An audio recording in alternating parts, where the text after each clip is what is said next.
Welcome to the Skeptic Zone, the podcast from Australia for science and reason.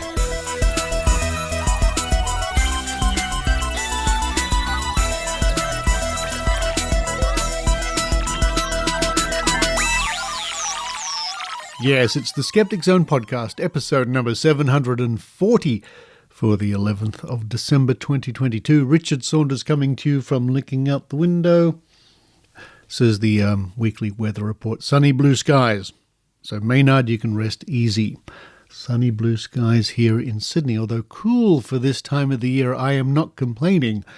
Thank you very much to Adrian Hill, who stepped in last week to do the introductions and the outro for the show, owing to the fact that a few days before the show was due to go out and while it was in production, I came down with COVID-19. The first time I've had COVID-19. I've made it nearly 3 years of the pandemic without catching the disease, and it lived up to its promise. It was unpleasant, very unpleasant. It was something I would not recommend, and all those people who've had COVID-19 out there probably know what I mean, although it does affect different people in different ways. Some people have a mild time with it, some people have a much more of a struggle. Well, I guess, I don't know, maybe I was in the middle range there somewhere. I had a few very rough days indeed. But I'm back on deck now, feeling much better than I did a week ago, And I must admit it was a bit of a shock when the PCR test came back as positive. Even though I was very sick, there was something in the back of my mind thought, well, maybe I've just got a cold or a flu or something normal. But no, it was COVID-19. So I hid away for, well, how many days is it now? 10, 11, 12 days. But at long last, day by day, I'm feeling much better. So thank you to all those people who wrote in and sent pigeons and messages my way and sympathized with me. So this week's show will be a little shorter than normal. Owing to the fact that I was a little bit out of it for most of the week, not really getting into the swing of things. I'm sure you can understand. Nevertheless, we have some interesting things coming up on the show this week. Now, the past week and a half, saw the introduction worldwide of this new fangled, amazing thing called ChatGPT, the artificial intelligence interface. And it's, to my way of thinking, it's quite a revolution. As many people on the internet have been, I've been quite amazed by this. So I thought I would give it a little test when it comes to skeptical topics and skeptical points of view. I put a few questions to the AI, and coming up at the top of the show is a little segment where I read out some of its responses. Are we peering into the future?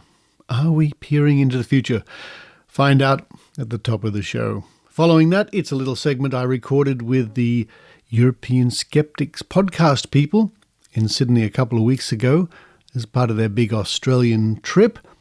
And we sit around a table and just have a bit of a chat and a good time. It was just before or just after, I can't remember now, their appearance at Skeptics in the Pub. And of course, last week at this time, the Australian Skeptics National Convention was in full swing. I had to watch it on the couch. I live streamed it under blankets and with a thermometer under my tongue. And I thoroughly enjoyed it nevertheless. And of course, last week you have heard the report from Tim Mendham about the winner of the Bent Spoon Award. Anyway, I digress. We talked to the European Skeptics as part of their big Australian tour. Then to round off the show, it's back to the Trove archives where we are continuing our theme of UFOs of late. And we look at the life and times of Erich von Daniken, the famous UFO exponent who propagated the idea that, one of the people who propagated the idea that ancient civilizations benefited from ancient aliens visiting. Ancient aliens. Now there's a thought. So a couple of thousand years ago, there was an alien race, or maybe several, with advanced technology, to our point of view, enough to travel the interstellar space, visit Earth. Imagine how far they've come in the last 2,000 years. They've come so far that they came back and vandalized crop fields. Doesn't say a lot for them, does it?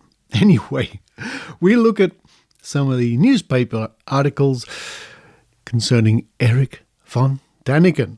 Now, those people who subscribe to the Skeptic magazine, the journal from Australian Skeptics, in your inbox in the last few days should have appeared the latest issue, volume 42, number 4, December 2022.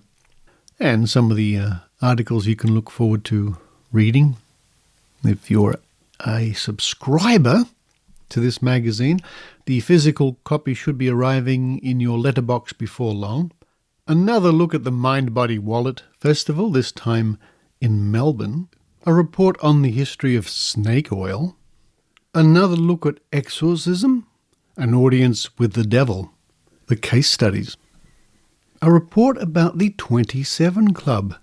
The 27 Club, these are famous rockers like Amy Winehouse, Jimi Hendrix, Brian Jones, who all died at the age of 27. What's that all about? A report by me called The Next Wave, which looks at the predictions of doom and gloom here in Australia concerning tsunami. And it's interesting to note how many times people over the decades have said the Australian coast or the major cities were doomed because God or something or other would be sending a tsunami our way. A conspiracy article called Karl Marx's Grave is a Communist Plot, and some stories by Gideon Meyerowitz Katz. It ain't necessarily so. A look at the problematic science behind the commonly quoted statistic that medical error is the third leading cause of death. And the regular items in the magazine, including the cryptic crossword and some brain teasers. Anyway, all those are waiting for you when you subscribe to The Skeptic at skeptics.com.au. But now it's time for me to walk downstairs carefully. Maybe not run down the stairs in my usual hurry. Carefully go down the stairs, have a nice cup of hot ginger tea, which certainly helps things. And while I do that, I hope you enjoy The Skeptic Zone.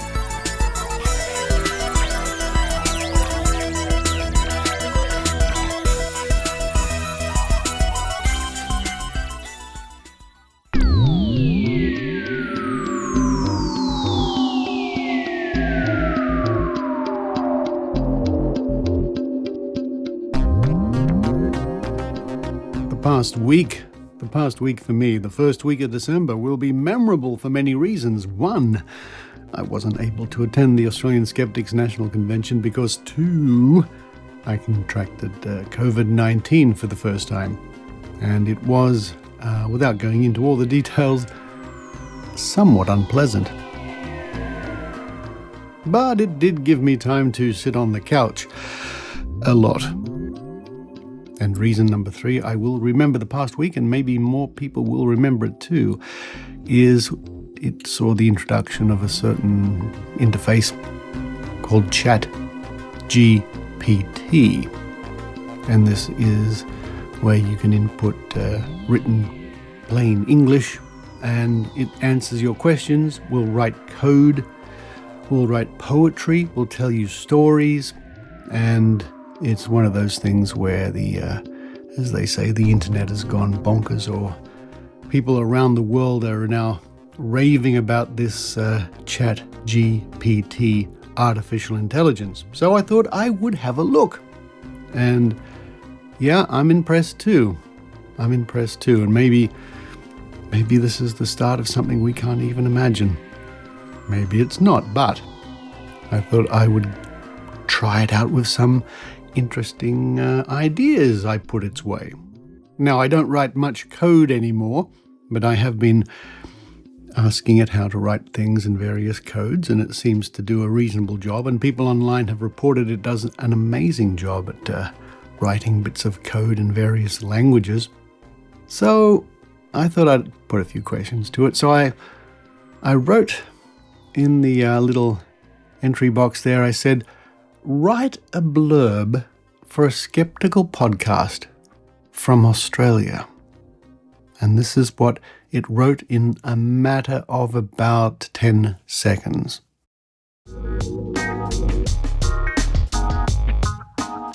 A skeptical podcast from Australia investigating the paranormal would likely focus on examining claims of supernatural or paranormal phenomena with a critical eye. The hosts of the podcast would likely approach each topic with an open mind, but also with a healthy dose of skepticism. One of the key themes of the podcast would be the importance of scientific evidence in determining the validity of paranormal claims. The hosts would likely discuss the ways in which people can be swayed by personal experience or anecdotal accounts, and how these can sometimes lead to false beliefs about the paranormal. The podcast would also likely feature interviews with experts in relevant fields, such as psychology, neuroscience, and parapsychology.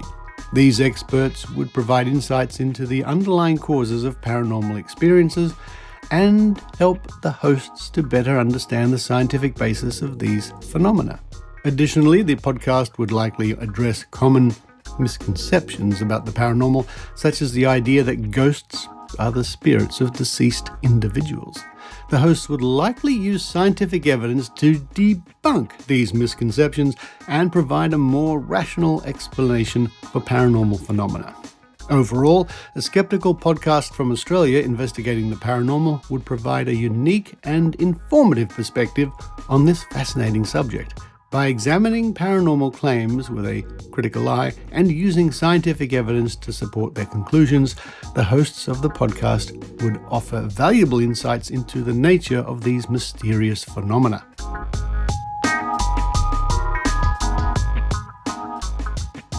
So it wrote that in 10 seconds, because after I typed in my criteria and hit enter, it typed it in front of my eyes. So it's not bad. It's not bad. So then I thought about my friend Brian Dunning over at Skeptoid, who is currently filming his documentary, The UFO Movie They Don't Want You to See. So I put it to the AI engine this time. Write a story about a man named Brian, who is a documentary filmmaker, who is currently making a documentary about UFOs and beer. This is what it wrote again in about 10 to 15 seconds.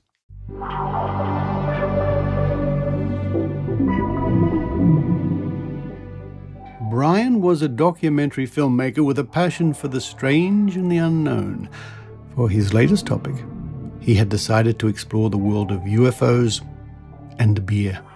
Brian began his journey by traveling to a small town in the middle of nowhere, where he had heard rumors of UFO sightings and a local brewery that made a beer infused with extraterrestrial ingredients. As he arrived in town, Brian quickly found the brewery and met the owner, an eccentric old man who claimed to have been visited by aliens and given the recipe for his unique beer. Brian was skeptical, but intrigued. He spent the next few days interviewing the townspeople and investigating the UFO sightings. He also visited the brewery and sampled the extraterrestrial beer, which was surprisingly delicious. As he continued his research, Brian began to uncover some interesting connections between the UFO sightings and the brewery. He discovered that the old man's beer seemed to have strange, almost magical properties that made people feel more open-minded and receptive to the idea of alien life. Brian was excited by his findings and knew he had a compelling story to tell. He worked tirelessly to edit his footage and put together his documentary, which he titled UFOs, Beer, and the Quest for Truth. When the documentary was finished, Brian premiered it at a film festival, and it met with great acclaim. It sparked a national conversation about the existence of aliens and the power of beer to open minds. Brian was thrilled by the success of his film, and knew that he had found his calling as a documentarian. He continued to make provocative and thought-provoking films, always exploring the strange and the mysterious corners of the world.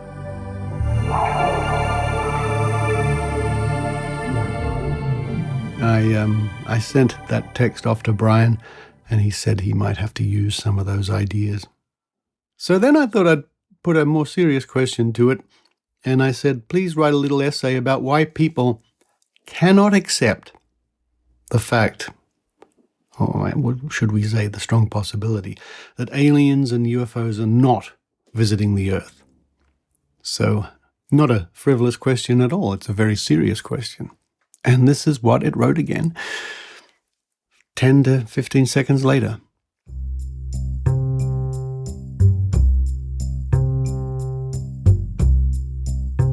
People may not want to accept that UFOs and aliens are not visiting the Earth for a number of reasons. People may find the idea of aliens and UFOs to be fascinating and exciting, and not wanting to believe that they are not real can be a way of holding on to that excitement and wonder. For others, the idea of aliens and UFOs may be tied to their beliefs about the universe and their place in it. Believing in the existence of aliens and UFOs can be a way of feeling like there is something bigger and more mysterious out there, something that can explain the things that are currently beyond our understanding. Additionally, people may not want to accept that aliens and UFOs are not real because they have had experiences that they believe are evidence of their existence. For example, someone may have seen something in the sky that they couldn't explain, or they may have had a dream or vision that they believe was a message from an alien. For these people, their personal experiences may be enough to convince them that aliens and UFOs are real, even if there is no scientific evidence to support their belief. Another reason why people may not want to accept that aliens and UFOs are not real is because they feel that it is the only way to explain certain phenomena or events. For example, some people may believe that aliens and UFOs are responsible for things like crop circles or strange lights in the sky. In their minds, the only way to explain these phenomena is to believe in the existence of aliens and UFOs. Overall, people may not want to accept that aliens and UFOs are not real because it goes against their beliefs, their experiences, and their desire to explain the unknown. While there is no scientific evidence to support the existence of aliens and UFOs, people may continue to believe in them because it brings them a sense of excitement, wonder, and meaning. So, yeah, written in seconds by a computer. And finally, I said, please write me a poem. And I've been wanting to write a poem like this for a long time, but I found it difficult to rhyme certain words, and you'll probably understand soon. I said, please write me a poem about the Skeptical Fairy Godmother Angel from the internet.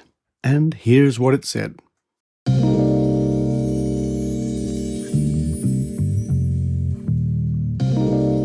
Once upon a time in cyberspace, a skeptical fairy godmother angel did grace. Her wings of code and pixels did glow as she dispensed advice, both high and low. With a flick of her wand and a tap of her keyboard, she granted wishes both wise and absurd.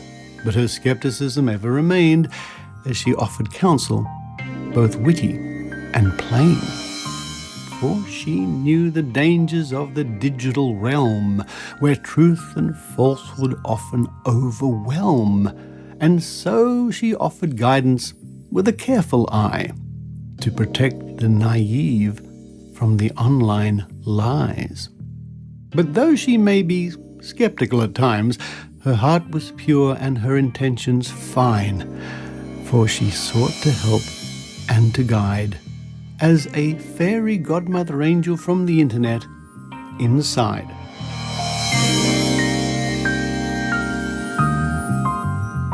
So at the beginning of this piece, I said I'll remember the first week in December in 2022 for many reasons, COVID, etc. But the introduction of this sort of technology at my fingertips, and this is only scratching the surface. And speaking of the fairy godmother angel, a good friend of hers, our reporter Michelle Bickersma, was very kind and gave me a book for my birthday, the latest book from Steve Novella and the crew, The Skeptic's Guide to the Future. And this sort of disruptive technology is talked about in the book. And it is a brilliant illustration of what the book is getting at. I recommend that book sincerely. So there we are. The site is called ChatGPT. I scarcely think it's worth me adding a link because the rate it's growing in popularity now, I think everybody with a device on the planet will soon be looking at this fascinating peep, possibly, into the future.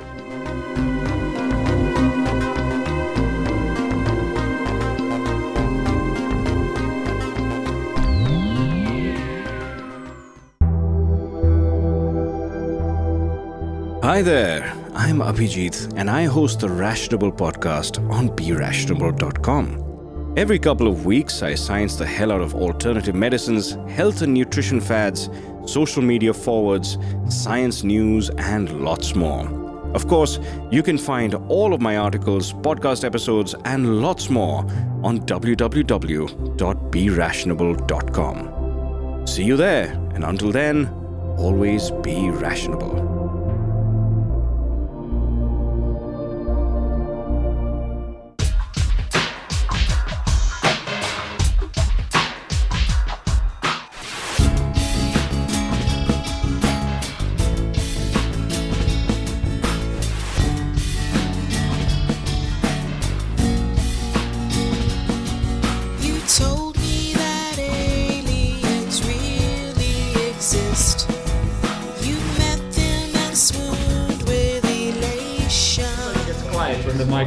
Gets out. And Pontus is making very rude jokes about Australia. Ladies and gentlemen, I am here at a strategy meeting of the ESP. Yes, both strategy and tactical at the same time, I think. Pontus. Yes.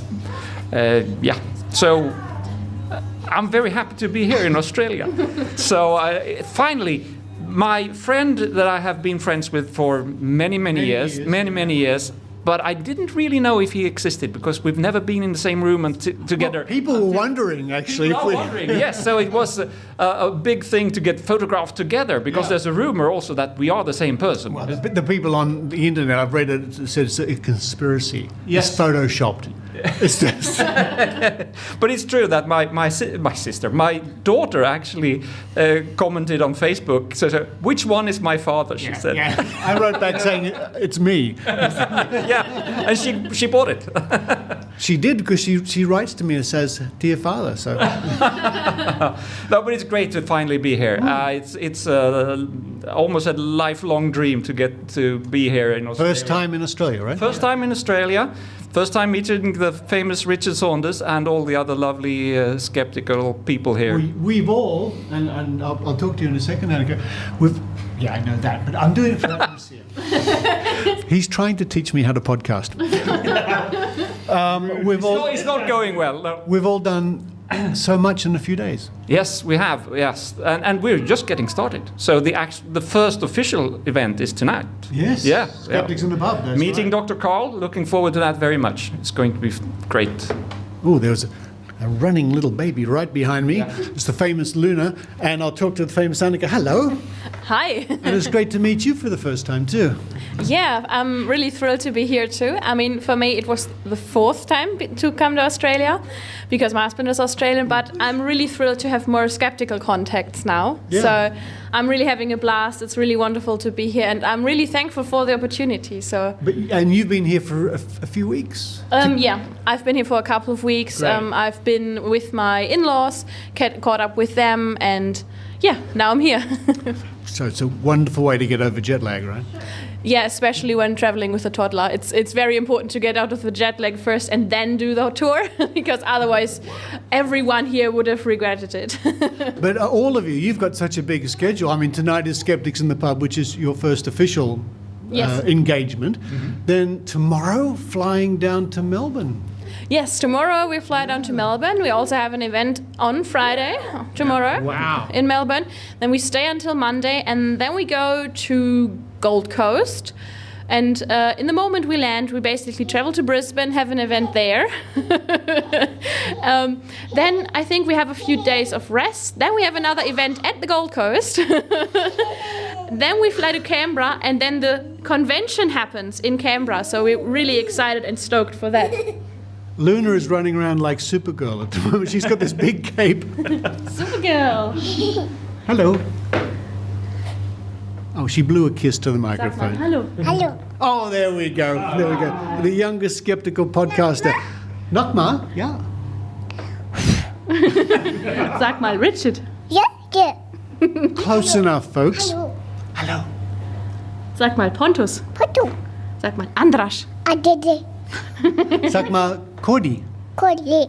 Hey. Super. And my niece Cordelia is here too. She's going to be doing babysitting. Nochmal? Again? She's stealing the show. She always steals the show. And Sag mal, Claire. Ja. wow. And over here is Andres. Hello again. Hi again. Hi again. We've had a big day running around looking at things in the city and a big lunch. Oh yeah, very big lunch with Jessica Singer. Jessica, our president. Yeah, your president. She's a lovely lady, but unfortunately she cannot meet us tonight or in Canberra. So we met up with her. So yeah, we as you said, we are quite busy. And I'd like to say something else.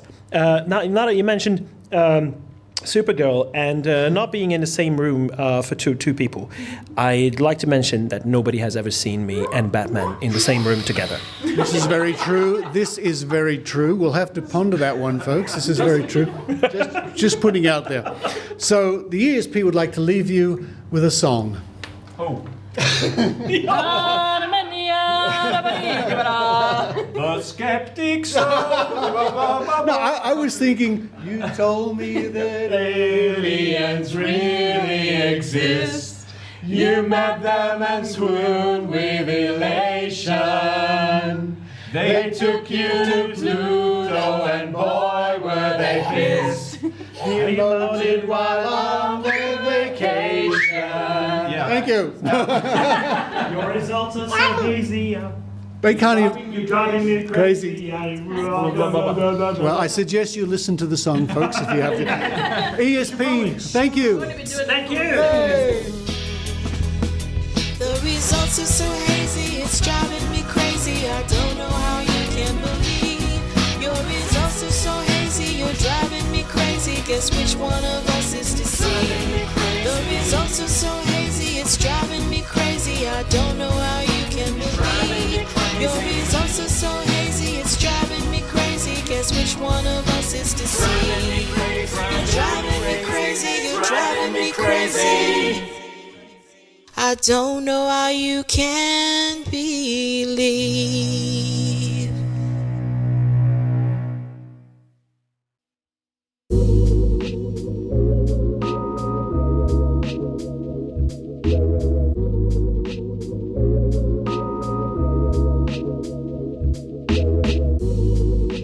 Now it's time to go back to those digital archives from around the world.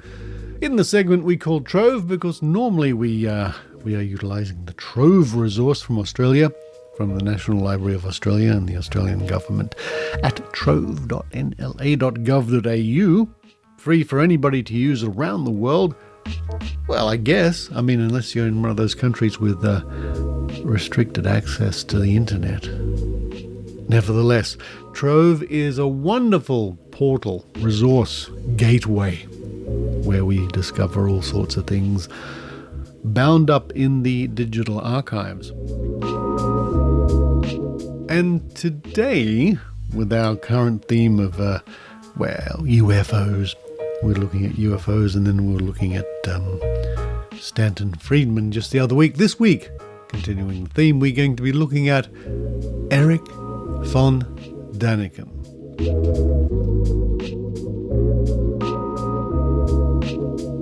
And if we turn to Wikipedia, and by the way, I just donated a couple of bucks in the direction of Wikipedia, and I would certainly recommend you all to donate to Wikipedia when you can. Erich von Daniken, Swiss writer, born 1935.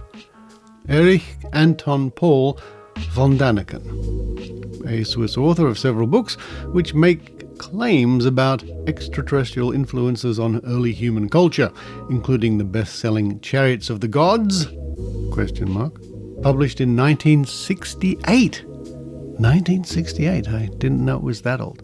Von Daniken is one of the main figures responsible for popularizing the paleocontact and ancient astronauts hypothesis. The ideas put forth in his books are rejected by virtually all scientists and academics who categorize his work as pseudo-history, pseudo-archaeology, and pseudoscience. Early in his career, he was convicted and served time for several counts of fraud or embezzlement, and wrote one of his books in prison. Well, I didn't know that. Von Daniken later became the co-founder of the Archaeology, Astronautics and SETI Research Association, AASRA. He designed Mystery Park, now known as Jungfrau Park, a theme park located in Switzerland, opened in 2003. But to get to the main topic here, claims of alien influence on Earth. The general claim of von Daniken over several published books, starting with Chariots of the Gods in 1968, is that extraterrestrials, or ancient astronauts, visited Earth and influenced early human culture.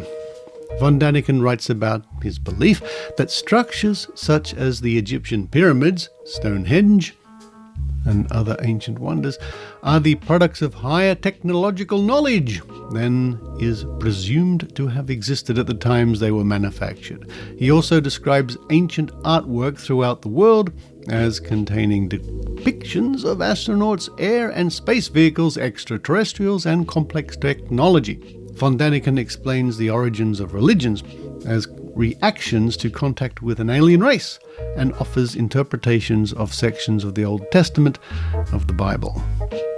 And that page goes on. I'll link to that in this week's show notes. But to get down to brass tacks, yes, he's written several books about the idea that ancient aliens, ancient astronauts visited Earth and influenced human development and helped build the pyramids and that sort of thing. And he's still going, and in the last couple of decades, the last decade, he's been appearing in the Ancient Astronaut television series as a expert. But let's dive into some international newspapers from the United States, which reference Erich von Daniken.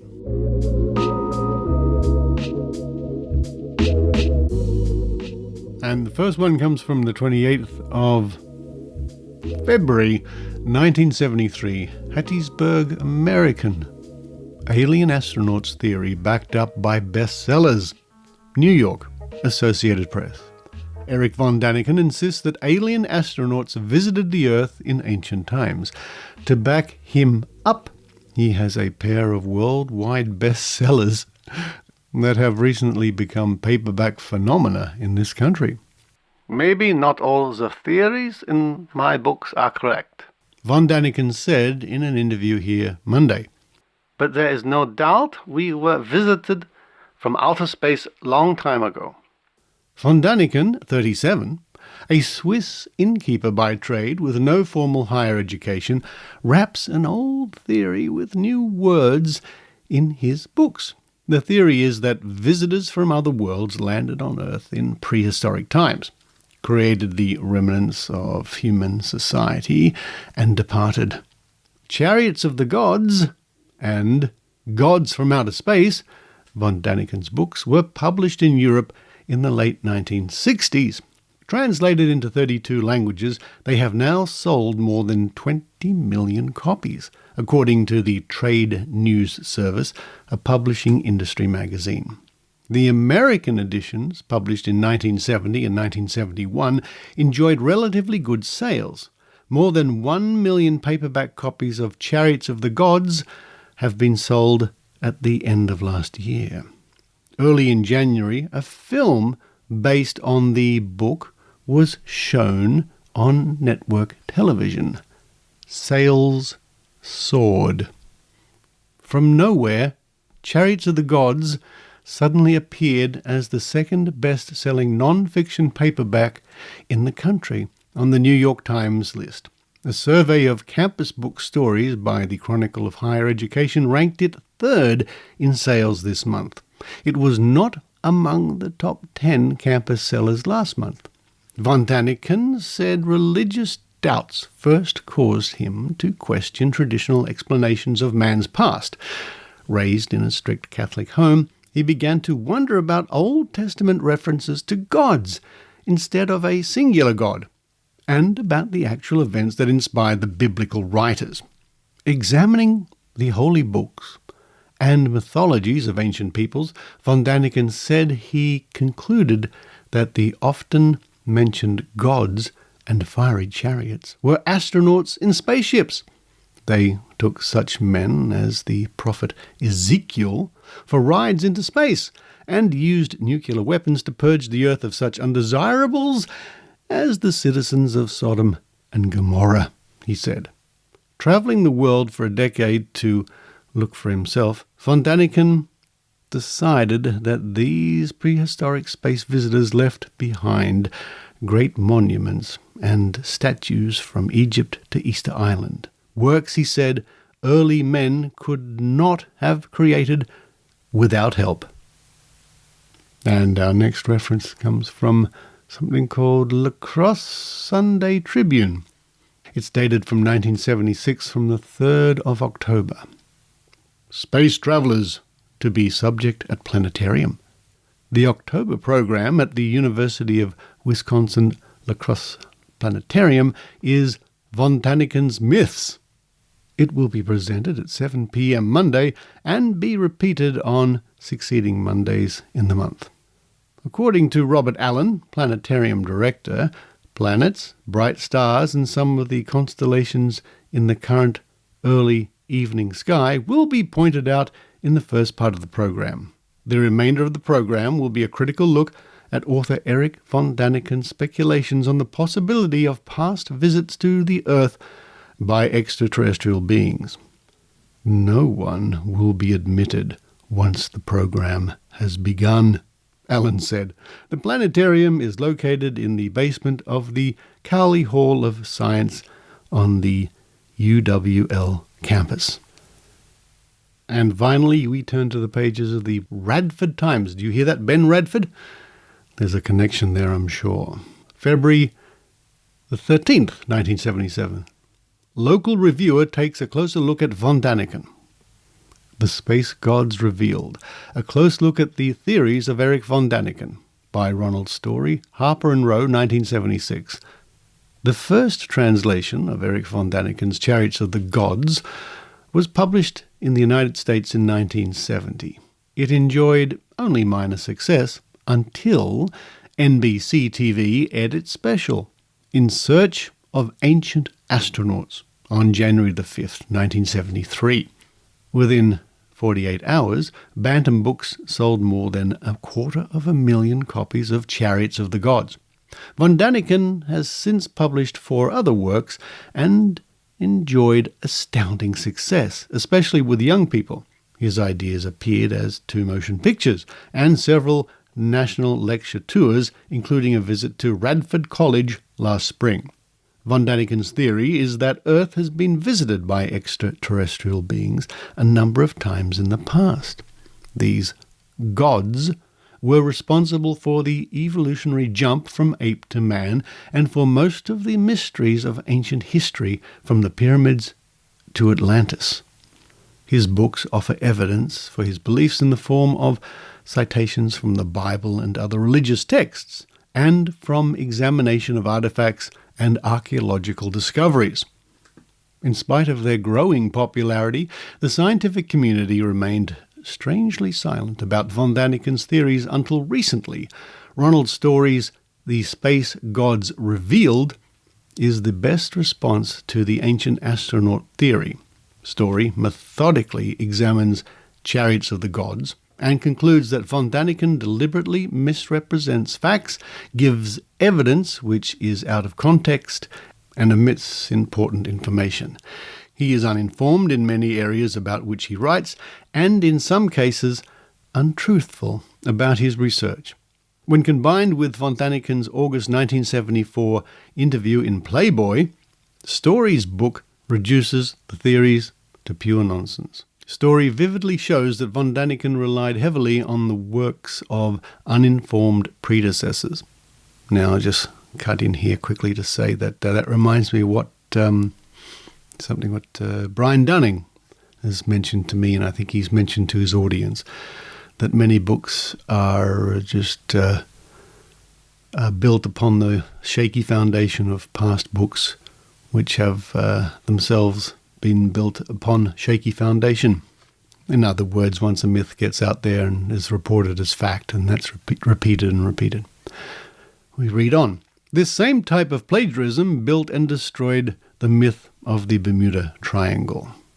It is important for the millions who read, enjoyed, and perhaps found some truth in Chariots of the Gods to read Space Gods Revealed.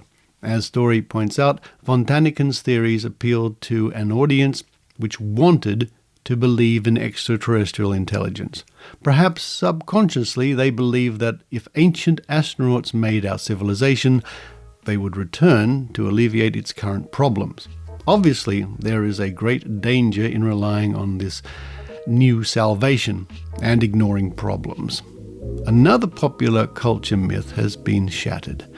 For those who believed von Daniken, it was exciting.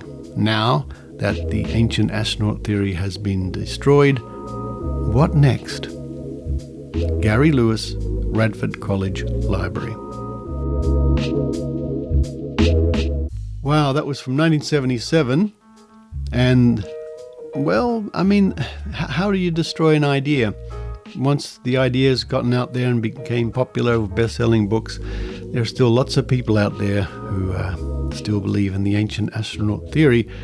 And I can recommend, and I'll link to this in the show notes, that you spend the time, 3 hours worth of time, it's worth it, to watch the show Ancient Aliens Debunked. It's a marathon.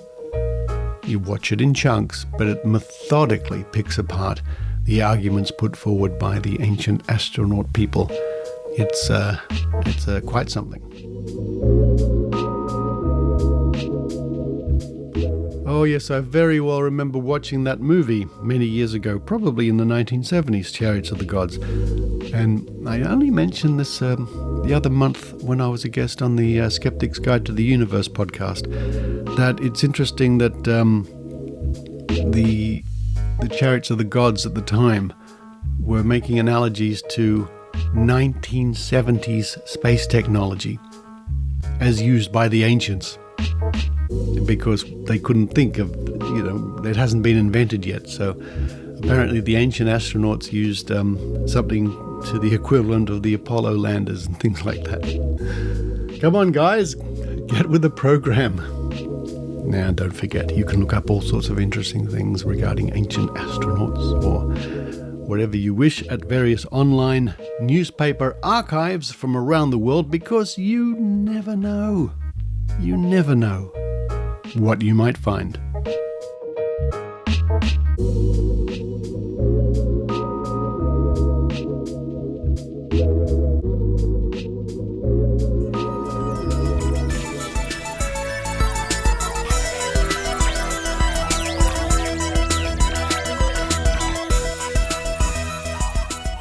Thank you for listening to the Skeptic Zone this week.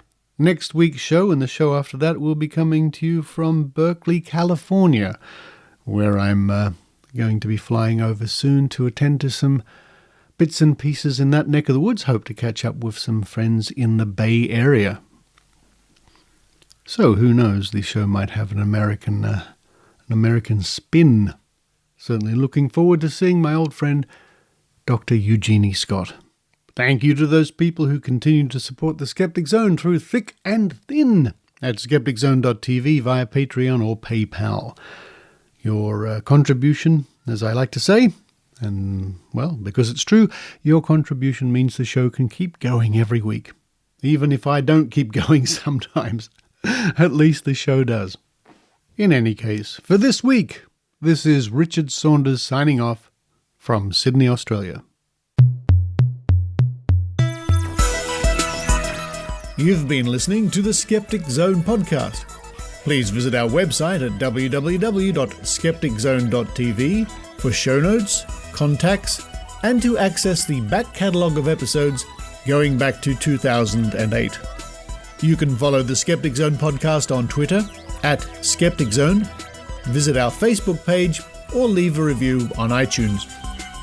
You can also support the Skeptic Zone via Patreon or PayPal. The Skeptic Zone podcast is an independent production. The views and opinions expressed on the Skeptic Zone are not necessarily those of Australian skeptics or any other skeptical organisation.